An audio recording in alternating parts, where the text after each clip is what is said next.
warahmatullahi wabarakatuh.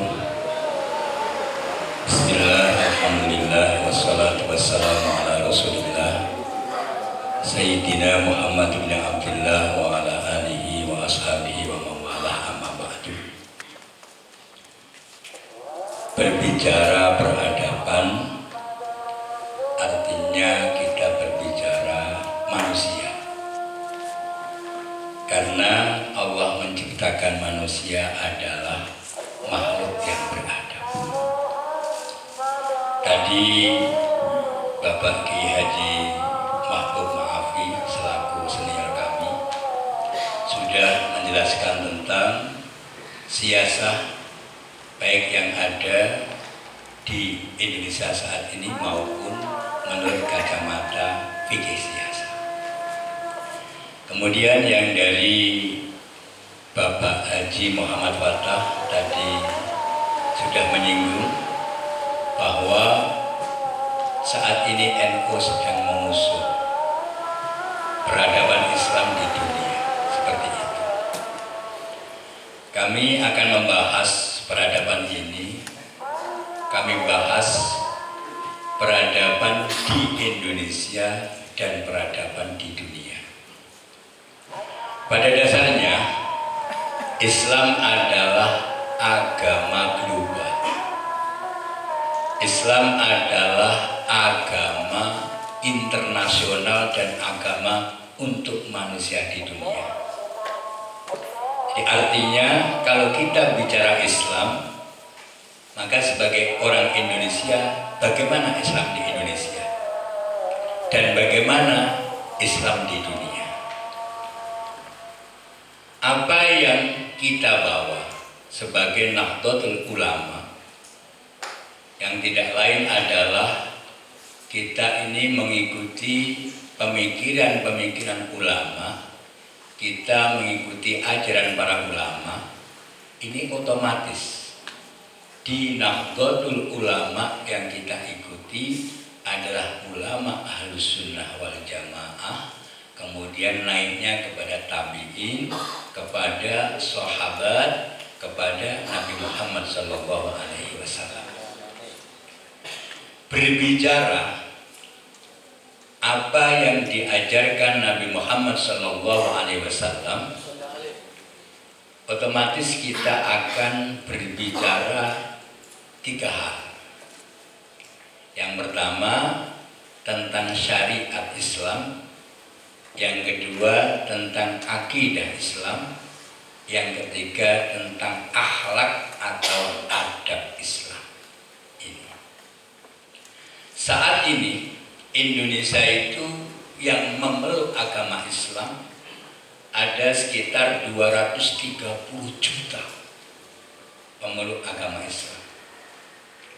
Secara teori di dalam kitab Ushul Dakwah, juga di dalam kitab Adabud Dunya wad Din, secara teori Indonesia harusnya sangat damai. Indonesia seharusnya sangat aman. Indonesia seharusnya menjadi pioner seluruh dunia. Kenapa? Karena penduduk muslimnya adalah 230 juta. Terbesar di dunia. Di dalam kitab Ushul Dakwah dikatakan, semakin orang itu beriman, semakin orang itu beribadah, semakin orang itu berbuat baik, maka otomatis tempat tinggalnya, negaranya juga akan semakin baik. Karena apa? Penduduknya adalah beriman, penduduknya adalah beramal soleh. Ini. Jadi di dalam kitab Ushul Dakwah dikatakan seperti itu. Nek wonge wae wis semakin apik, otomatis negaranya harus bagus. Tapi benarkah Indonesia dengan penduduk muslim 230 juta itu menjadikan Indonesia paling damai, paling aman? Ternyata saya lihat Indonesia ini bukan termasuk negara tertinggi damainya, bukan. Jadi di dunia Indonesia kalau tidak salah urutan 44 negara yang damai. 44. Bukan nomor 1, walaupun penduduk Islamnya nomor 1. Kemudian di Asia Tenggara, Indonesia ini bukan urutan ke-1, bukan. Amannya, damainya ini urutan keempat. Nomor 1 Singapura. Jadi Singapura ini negara paling damai, paling aman di Asia Tenggara. Indonesia tidak, padahal Islam kita adalah nomor 1. Nah, kita semua membuktikan, kita semua merasakan. Kenapa demikian? Seperti itu. Ini pasti ada persoalan. Kenapa Islamnya nomor 1, terbanyak nomor 1, kemudian aman, peradabannya kok tidak nomor 1? Ini ada persoalan. Ini yang kita ke dalam. Kemudian yang kita tawarkan NU ke dunia, seperti yang disebutkan oleh Bapak Haji Muhammad Fatah tadi. Begini, yang namanya manusia itu Allah yang menciptakan. Artinya apa yang dimaui manusia itu Allah yang tahu. Apa yang dikehendaki manusia Allah tahu. Apa yang diinginkan manusia Allah tahu.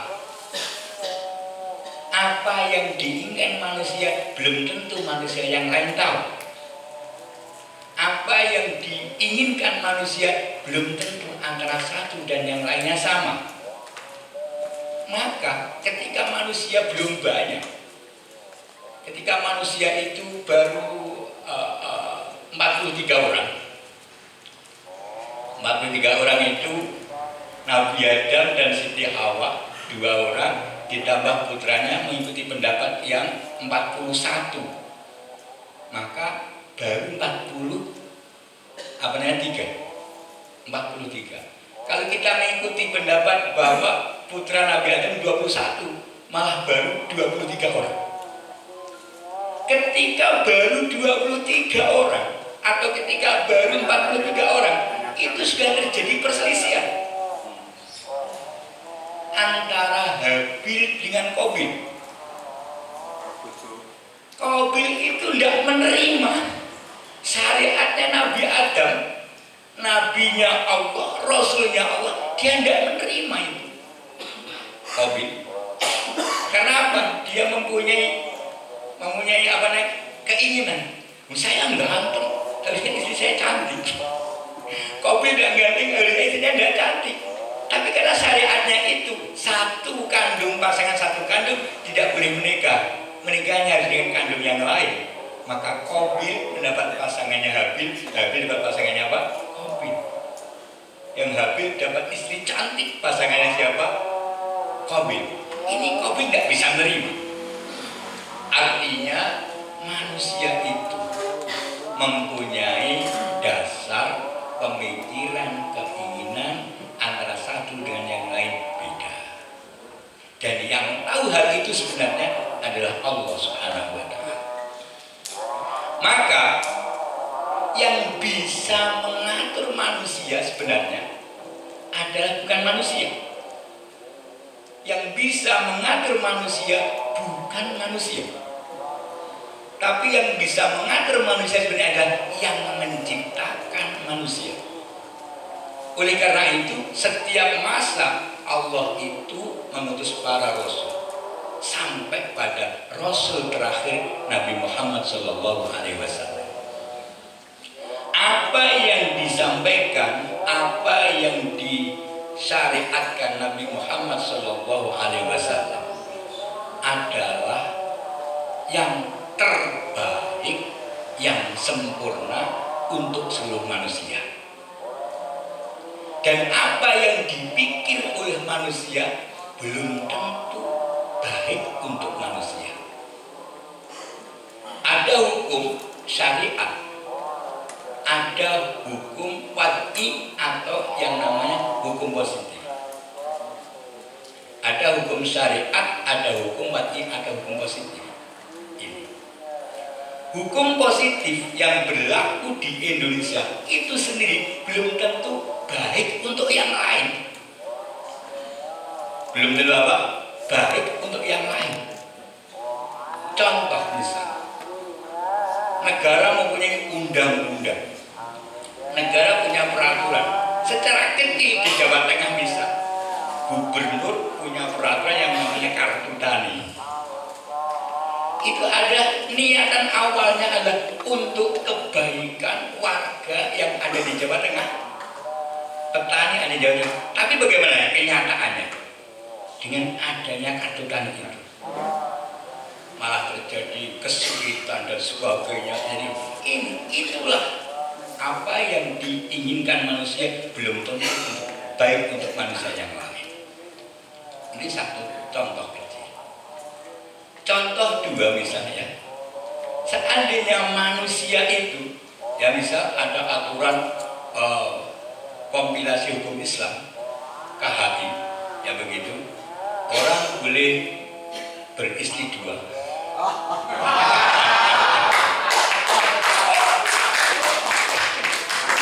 Harus begini. Itu diatur. Padahal belum tentu seperti itu. Problem manusia itu berbeda-beda. Jalan keluarnya juga berbeda-beda. Allah mempunyai cara, manusia mempunyai cara. Tapi perlu diketahui, cara yang dibentuk oleh manusia, aturan yang dibentuk manusia, terkadang untuk manusia itu sendiri belum tentu baik. Kemudian syariat aturan yang dibawa oleh Rasulullah pasti baik. Kenapa? Karena syariat itu adalah berasal dari Allah. Allah lah yang membuat syariat itu, Allah lah yang membuat aturan itu. Nah, aturan itu sempurna atau tidak, ya tergantung siapa yang bikin. Semakin orangnya pinter, nah, akan bisa mengeluarkan kebijakan yang lebih baik. Contoh nyuwun sewu, begitu. Jadi tukang kayu bisa. Tukang kayu itu sendiri akan berbeda hasilnya. Semakin tukang kayu itu cerdas, semakin pengalaman, semakin lembut dan bagus, maka kursinya akan bagus seperti itu. Tapi semakin tidak memiliki pengetahuan, semakin kasar hasilnya. Karena apa? Karena perbuatan yang ada itu dipengaruhi oleh yang bikin. Nah, kalau Allah Subhanahu wa Ta'ala adalah Tuhan yang maha sempurna, sedikit pun tidak punya kekurangan, maka aturannya pun pasti sempurna, tidak ada kekurangan. Apapun yang diatur Allah pasti maslahah untuk manusia, pasti. Jadi apapun yang diatur oleh Allah disampaikan Rasulullah pasti maslahah untuk manusia, tidak akan tidak. Seperti itu. Ini pasti apa? Maslahah. Kemudian Islam itu sendiri tadi satu dari Allah. Kemudian Islam itu terbaik karena apa? Yang mensyariatkan Islam itu berasal dari Allah Subhanahu wa Ta'ala. Coba kalau kita kembali kepada zaman beliau Nabi Muhammad SAW, kita kenal yang namanya sahabat Bilal. Siapa sahabat Bilal itu? Sahabat Bilal itu adalah seorang budak hitam, budaknya Umayyah. Artinya yang namanya budak itu di dalam kehidupannya seperti hewan. Apa yang dilakukan adalah sesuai perintahnya Gusti Sayyidnya itu. Dia tidak punya pendapat apa-apa. Tapi bagaimana setelah Bilal ini masuk Islam? beliaunya semakin taat kepada Allah, beliaunya semakin mengikuti syariat, beliaunya semakin beriman, bahkan sampai sandalnya saja sudah di surga sementara beliau masih di dunia. Kenapa? Karena bila dibimbing Nabi Muhammad SAW. Karena bimbingan beliau Nabi. Kemudian seperti sahabat Umar bin Khattab. Siapa yang tidak mengenal Umar bin Khattab? Ketika menjadi khalifah, malam-malam keluar rumah, ada anak nangis di tengok. Kemudian ibunya dibentang, ditanya, "Bu, kenapa anak engkau biarkan nangis?" "Karena anak saya sapi." "Loh, kan belum saya disapi." "Iya, karena yang mendapatkan jatah dari Baitul Mal adalah anak yang sudah disapi. Maka agar anak saya ini mendapatkan jatah dari Baitul Mal, maka anak saya ini saya sapi." Sayyidina Umar langsung celaka ke Umar. Ternyata aturanmu tadi belum benar, Umar. Tolong anakmu susui. Besok kedatangan Baitul Mal, akan dikasih jatah pada anakmu. Maka saat itu juga Sayyidina Umar merubah. Siapapun yang sudah dilahirkan di atas bumi ini mendapatkan jatah dari Baitul Mal. Coba seorang presiden, kemudian di situ diprotes oleh seorang wanita. "Umar, kamu tidak adil, Umar. Ini seorang presiden Amirul Mukminin." Seperti itu. "Kamu tidak adil." Ketika ditanya, "Kenapa saya tidak adil?" "Karena semua rakyat adalah mendapatkan satu lembar kain. Kenapa engkau 2 kain? Padahal ini presiden." Maka beliau menjawab, "Untuk ini saya tidak bisa menjawabnya. Yang bisa menjawab adalah anak saya, Abdullah bin Umar." Maka Abdullah bin Umar ini berdiri. Jadi sebenarnya ayah saya itu juga dapat jatah yang sama, juga satu helai kain, 1 lembar kain. Akan tetapi ayah saya orang tinggi besar sehingga tidak cukup. Bagian saya kasihkan ayah saya. Jadi 2 yang dipakai oleh ayah saya, bagian saya dan bagian ayah saya. Itu karena apa? Karena beliau adalah murid Nabi Muhammad SAW dengan kesalahan yang saya ambil. Ini. Jadi Islam itu pasti yang terbaik. Karena apa? Karena Islam itu dari Allah Subhanahu wa Ta'ala dicipta oleh zat yang sangat sempurna, dan apabila kita mengikutnya pasti kita akan menjadi orang baik. Kemudian Islam itu tidak hanya memikirkan dunia, tidak. Islam itu akan memikirkan kemaslahatan manusia dunia dan akhirat. Maka ketika syariat itu disampaikan oleh Rasulullah, kalau kita melakukan pasti akan baik dunia dan akhirat, pasti. Kemudian yang ketiga, setiap syariat Islam itu tidak hanya berpikir ini masalah dunia akhirat, tidak, tapi juga berpikir syariat ini jika dijalankan orang pasti berakhlak, orang pasti beradab. Ini. Jadi kalau Islam itu dilakukan, syariat yang dilakukan, pasti orangnya akan beradab. Tidak akan tidak. Pasti orangnya itu akan menjadi orang yang berakhlak. Hebatnya Islam ini akan menyelamatkan dunia akhirat, akan menciptakan manusia itu menjadi orang yang berakhlak. Ini. Ada lagi berikutnya tadi, Islam itu sekali dilaksanakan otomatis akan mendapatkan balasan dari Allah Subhanahu wa Ta'ala, pasti. Nah, melakukan ini jelas swarga, otomatis ada balasannya. Coba bayangkan aturan manusia belum tentu aturan ini cocok untuk hal yang lain, belum tentu aturan ini akan menjadikan akhlak itu menjadi baik, belum tentu apalagi dengan aturan ini akan menjadi mendapatkan pahala, akan mendapatkan surga.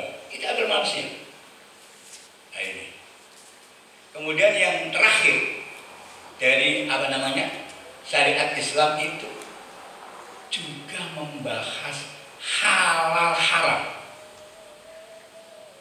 Ketika aturan itu disyariatkan, otomatis pembahasan halal haram pun pasti. Maka alhamdulillah di Blora ini, di Blora ini 3 bulan sekali Basul Masail itu berjalan di PCNU ini. Seperti itu. Karena apa? Karena yang dilakukan manusia tidak akan lepas dari hukum halal, haram, makruh, wajib, sunnah dan sebagainya. Tidak akan lepas itu. Ini. Nah, yang terakhir ini sebagai prolog ya. Jadi kalau di Indonesia ini warganya mayoritas muslimin, bahkan ada 230 juta warga muslimin.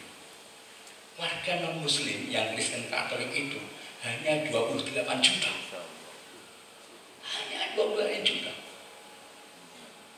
Kemudian kalau beragama Hindu malah kalau tidak salah hanya sekitar 8 juta. Yang beragama Buddha malah lebih sedikit lagi, 4 juta atau berapa. Yang beragama Konghucu malah hanya 70 berapa ribu. Tidak sampai 100 ribu, tidak sampai. Artinya Indonesia ini seandainya warganya muslim adalah semuanya mengikuti syariat Islam secara kafah, ini insya Allah Indonesia terbaik di dunia. Karena apa? Karena manusianya terbanyak adalah yang muslim di dunia. Di dalam kitab Ushul Dakwah ini ada semakin orang itu baik, beriman, beramal saleh, maka sudah otomatis negara akan semakin baik, semakin ini dan beradab. Maka NU mengajak kepada kita pada hari ini adalah kita membahas tentang fikih siasat dan negara bangsa. Dari sini terima kasih. Mari kita lanjutkan nanti.